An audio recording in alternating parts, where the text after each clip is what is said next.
Otep à tous, bien-aimés frères et sœurs. Nous allons commencer d'abord par féliciter le président du Burundi, Évariste Ndayishimiye. Monsieur le Président, bravo. Bravo pour votre message aux ambassadeurs accrédités sur votre sol. Parce que c'est la première fois que je vois un président qui explique exactement, un président africain, parce que les autres, les bandits là, eux, ils sont là seulement pour détruire. Ils ont commencé depuis 1885, pour ne prendre que la date où ils avaient décidé de couper l'Afrique en mini-morceaux. Bref, le président Ndayishimiye a envoyé un message. J'espère que les autres présidents africains vont le comprendre. C'est vrai que lui s'est focalisé sur la région des Grands Lacs. Mais en fait, ce n'est pas la région des Grands Lacs seulement. Bon, lui, il a beaucoup parlé de ça, ça va engager toute la région. Mais en fait, ce n'est pas la région. C'est toute l'Afrique. L'Afrique centrale va voler en éclats. Imaginez que, mais Kinshasa est déstabilisé. Kinshasa seulement. Vous croyez que le Congo va survivre? Parce que les civils, là, vous pensez qu'ils vont aller où? Hein? Kinshasa, c'est 20, peut-être 30 ou 50 millions d'habitants. Kinshasa que vous voyez là, c'est au moins 50 millions d'habitants. Le Congo a une frontière qui commence depuis du nord jusqu'au sud.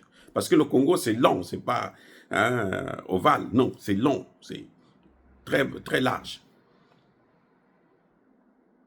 Et sur toute la longueur du Congo, il y a une frontière avec la RDC. Donc, si le Congo-RDC est déstabilisé, le Congo-Brazzaville est affecté. Le Centrafrique est affecté. Et si le Congo-Brazzaville est atteint, le Gabon sera atteint parce qu'ils vont aller plus loin. Puisque le Congo est large, mais petit, d'est à l'ouest. Ce n'est pas très grand. Donc, nous avons la frontière à l'est, je crois, et les gens vont traverser. Parce que le Congo sera trop petit pour accueillir tout ce monde-là. Donc, du coup, ils vont aller au Gabon, ils vont aller au Centrafrique, ils vont aller au Cameroun. Non, au Centrafrique, le Centrafrique a une grande frontière avec la RDC, donc ils vont aller au Centrafrique, mais ils vont aller aussi, depuis le Congo, là, c'est là qu'ils vont toucher le Gabon, la Guinée équatoriale et le Cameroun. Parce que quand un peuple a perdu le sens, n'a plus rien, là, ils vont partout là où ils peuvent. Et c'est ça que les Occidentaux veulent, pour déstabiliser toute la région et puis commencer maintenant à prendre petit à petit, là où il y a des matières premières, on encadre, on met leurs gars là, on met des bases et autres pour contrôler ça, et puis les autres là, bon, continuez à vous battre, continuez à disparaître, continuez à... Voilà. Le président Évariste a tout compris. Il a tout. Ça veut dire que tout chef d'État africain devrait écouter ce qu'il a dit. En tout cas, je parle au moins de l'Afrique noire. Parce que les Arabes, là, eux c'est pas leur problème. Hein. Mais l'Afrique noire, là, on va tous être déstabilisés. On arrivera jusqu'au Tchad, jusqu'en Afrique de l'Ouest. On va tous être déstabilisés. Et c'est ça qu'ils cherchent. Le détonateur. Donc le président dit, si la communauté internationale ne prend pas des précautions, mais c'est fini, on est foutu.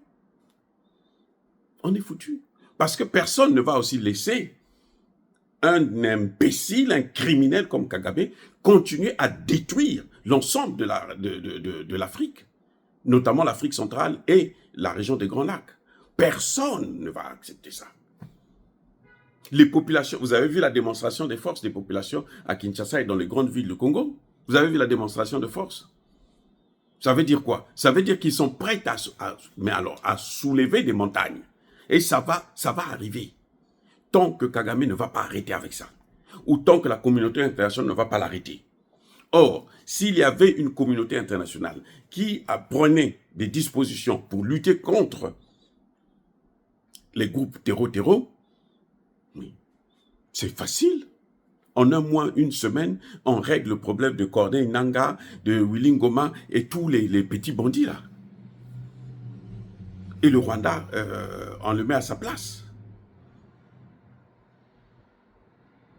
Donc, le président a sorti des choses mais incroyables. Il vous explique exactement ce que nous disions. Nous disons que c'est une affaire des Africains. Mais nous parlons dans le cadre du panafricanisme. C'est l'Afrique qui doit prendre ses responsabilités. Nous sommes heureux que l'Afrique du Sud commence à se réveiller. J'espère qu'elle va se réveiller comme elle l'a fait avec la Palestine. Même si Israël menace de rentrer du côté du Rwanda, l'Afrique du Sud ne devait pas avoir peur d'Israël. Non, parce que l'Afrique du Sud a aussi des alliés très, très, très puissants. Plus puissants que ceux d'Israël. Ah oui, je dis bien plus puissants. Donc, les amis, c'était le rôle de la communauté internationale de protéger non seulement les populations, mais aussi l'intégrité territoriale. Les populations, rassurer le Rwanda, rassurer la RDC. La communauté internationale a failli à ses obligations. C'est pour ça que nous sommes arrivés là. Maintenant, le président nous explique une chose que tout le monde devrait comprendre. Pourquoi Tshisekedi refuse en fait de négocier avec le M23? Pourquoi?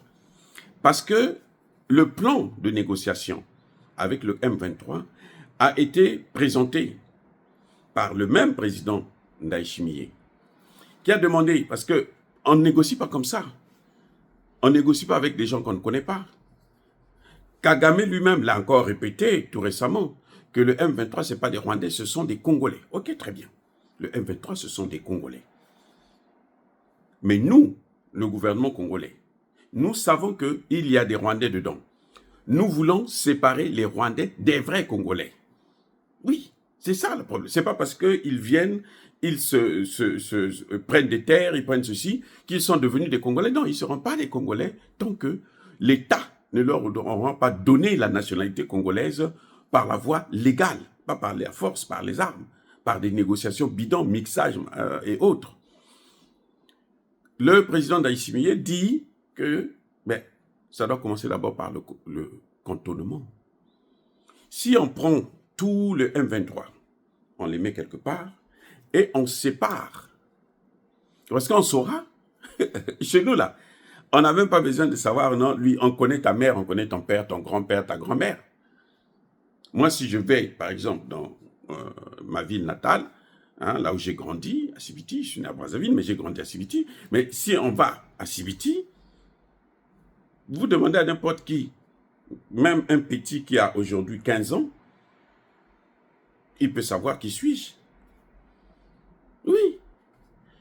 Encore plus, les gens de mon âge ou plus âgés que moi, ils vont vous donner le nom de mon père, de ma mère, de mon grand-père, de ma grand-mère. Ils vont aller me montrer là où ils vont vous montrer là où on les a enterrés, ainsi de suite. Donc c'est très facile de le faire. Et c'est ça que demande Tshisekedi. Parce que les gens ne comprennent pas que non, Tshisekedi ne veut pas. Non, c'est pas que Tshisekedi ne veut pas négocier avec le M23. Tshisekedi veut négocier avec le M23, mais il y a un préalable. Il veut négocier avec les Congolais, pas avec les Rwandais. Parce que, par le passé, chaque fois qu'on négociait, sans passer par le cantonnement, tous les Rwandais étaient infiltrés dans l'armée congolaise, dans l'administration congolaise, par ce processus. C'est pour ça que Kagame demande de négocier avec le M23. C'est pour ça que Kagame demande de négocier avec le M23, parce qu'il sait que la finalité, c'est prendre les Rwandais, leur donner la nationalité congolaise. Et puis, comme ils sont au Congo, ils ont le pouvoir, ils vont maintenant toujours continuer à lui donner la possibilité de piller le Congo, d'enrichir le Rwanda sur le dos des Congolais. Il va honorer ses accords avec les Occidentaux. C'est ça le problème. Donc, Eux, ils refusent le cantonnement. À un moment donné, le M23 avait accepté le cantonnement. Ils ont dit que le lieu n'était pas, la zone n'était pas bonne, elle était invivable. Le président Ndayishimiye a parlé de Sabignou et ils sont allés vérifier. Ils ont trouvé que oui, effectivement, il n'y avait pas toutes les facilités. Maintenant, ils ont trouvé une autre zone, celle de Lumangobo. Là, il y a toutes les facilités. Au moment où on veut commencer le cantonnement, allez, la guerre reprend. Kagame reprend la guerre. Puisque c'est lui qui les manipule. C'est comme, donc, en fait, il dit allez aux négociations. Quand on dit, bon, avant les négociations, on doit séparer. Nous, on négocie avec les Congolais. On n'a pas besoin de négocier avec les Rwandais. Les Rwandais n'ont qu'à repartir au Rwanda. Là, quand on veut arriver là, ils bloquent. Ils donnent des armes, il dit, allez, allez-y, poussez. La guerre reprend. Et maintenant, quand on l'appelle lui-même, bon, c'est toi qui es derrière eux, viens, on va parler avec toi pour savoir qu'est-ce que toi tu veux de notre pays. Parce que nous, on ne peut pas te donner aussi nos matières premières. Tu peux les voler pour l'instant parce que tu as une force avec l'Occident, mais on ne peut pas te les donner. Tu n'auras pas ça. Donc, quand on arrive au moment où on veut signer, il dit non, non, moi, si vous ne négociez pas avec le M23, moi, je signe pas les accords de paix, de cessez-le-feu et autres. Or, mais voilà, il met tout le monde dans l'impasse. Il est en train de jouer avec tout le monde, il est en train de jouer avec le monde. Parce qu'on ne négocie pas comme ça. Ça d'abord, le cantonnement, après, il y a la séparation entre ceux qui sont rwandais et ceux qui sont congolais. Ceux qui sont rwandais, on les renvoie chez eux. Ceux qui sont congolais, maintenant, rentrent dans un processus de négociation pour avoir la paix. Et c'est comme ça que ça devrait se passer. Mais Kagame est toujours là pour boycotter tout processus, tant que, pour Kagame, ce qu'on appelle négociation, c'est prendre tous les M23. Quiconque s'auto-proclame M23, on le prend, on doit le mettre dans l'armée congolaise, on le prend, on doit le mettre dans l'administration. Et, écoutez bien, ce qui est pire, c'est qu'ils n'acceptent jamais, quand ils sont dans l'armée et dans l'administration, ils n'acceptent jamais d'aller travailler en dehors du Kivu. Les amis, c'est méchant ce que Kagame est en train de faire. C'est-à-dire que c'est pire que Hitler. C'est pire. Le président burundais nous explique ça maintenant, clairement. Voilà le problème qui fait que les négociations ne peuvent pas aboutir. Parce que ce que Kagame veut, c'est continuer à envoyer des Rwandais dans l'administration, dans l'armée. Il fait que continuer, jusqu'à ce pour que lui puisse avoir la possibilité de toujours contrôler le Congo. Kagame est arrivé jusqu'à un moment donné avec Kabila, comme ils étaient tous deux les Rwandais, comment dirais-je, de toujours, de co-gérer la RDC avec Kabila. Vous voulez nommer un haut responsable, un directeur, un ministre, donner une promotion aux militaires pour être surtout les hauts gradés, la généraux, colonels, commandants, chefs de bataillon, chefs de ceci, il faut l'avis de Kagame. Avec Kabila, c'était comme ça. C'est Kagame qui a imposé Kabila quand le père est mort, quand ils ont assassiné le père. Enfin, le père adoptif. Voilà. C'est Kagame qui a tout manigancé. Et c'est Kagame qui a pris le fils qui a mis là. C'est pour ça que vous voyez que Kagame va dans d'autres pays africains. Partout là où il passe là. Il dit, oh, tu veux que ton fils soit président? Moi, je veux le placer président. C'est pour ça que vous voyez qu'il a le soutien, hein, la sympathie de certains présidents africains. C'est juste parce qu'ils se disent que, bon, Kagame, c'est un faiseur de président pour les fils. Mais ce qu'ils doivent savoir, c'est que Kagame, avant de te nommer président, il te tue d'abord, il tue le père, puisqu'il a fait ça en RDC. Donc, dans les autres pays, là, il fera pareil. Il va d'abord tuer le père, et puis prendre le fils, il met. Et ça, c'est connu maintenant. Ça ne va plus être facile, les amis. En tout cas, nous saluons les vérités que le président Évariste vient de cracher. Soyez bénis, abondamment bénis par le Dieu des Kémites et par nos ancêtres évangélisés. Mais que tous ceux qui persécutent le continent africain le pillent et le déstabilisent, qu'ils soient noirs, blancs, chinois, arabes, juifs, indiens ou qui qu'ils soient punis, maudits, foudroyés, neutralisés, écrasés, effacés par le Dieu des Kémites et par nos ancêtres évangélisés. Vive l'Afrique éternelle, j'ai dit et j'assume.